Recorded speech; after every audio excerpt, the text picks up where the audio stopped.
Ito na ang ultimate adventure ngayong summer. Para sa mga thrill seekers, tara na at mag-cliff jumping, slide and fly sa Los Baños, Laguna. Tara, Grets!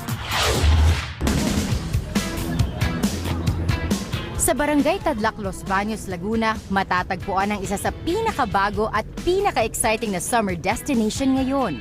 Kung walang traffic, mararating ito sa loob ng 2 oras mula Quezon City. Sa lupa ba o lakeside adventure ang hanap mo? Meron yan pareho dito. Kabilang ang wall climbing at rappelling. Pag nag-wall climbing ka, so nakita mo na ang gandang view. Pagtingin mo sa likod mo, napakagandang bundok, ang Mount Makiling. Mag-zipline over the Alligator Lake o Crater Lake na 60 feet above sea level. Ma-e-enjoy mo talaga ang view dahil 400 meters ang haba ng zipline na maglalanding sa gitna ng lake. First time ko po kasi, tapos sabi ko kay kuya, try ko kung kaya ko, gagawin ko kami. Tapos nung nasa gitna na ako, ang ganda po kasi ng view, kaya ginanon ko yung kamay ko. Nagawa na. Parang gusto mong gumawin, parang lumilipad na ito. Ang saya rin ng bonding sa balsa pabalik. Mahilig ka ba sa slide? At gusto mo bang ibalik ang iyong kabataan? Subukan natin ang slip and dip kung saan diretso kang mahuhulog sa lake.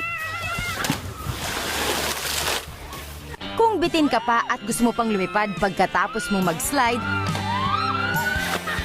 heart-stopping ang slip and fly kung saan titilapon ka sa dulo ng slide. Sa vine swing, pwede kang mag-feeling Tarzan at maging acrobat at mag-flip. At ang ultimate challenge, ang mag-cliff diving na 32 feet ang taas, halos 3 palapag. Ang isang ito, mahigit 10 minuto na di pa rin makatalon sa kaba. Pero dahil sa pag-cheer ng mga kaibigan, go for golden niya itong nagawa. Ang pinakapaborito kong outdoor water activity, ang blob o human water catapult.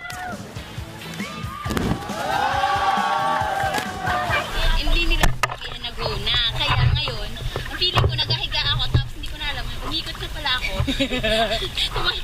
Lumipad na pala ako. Bagsak ko, nakahiga pa rin.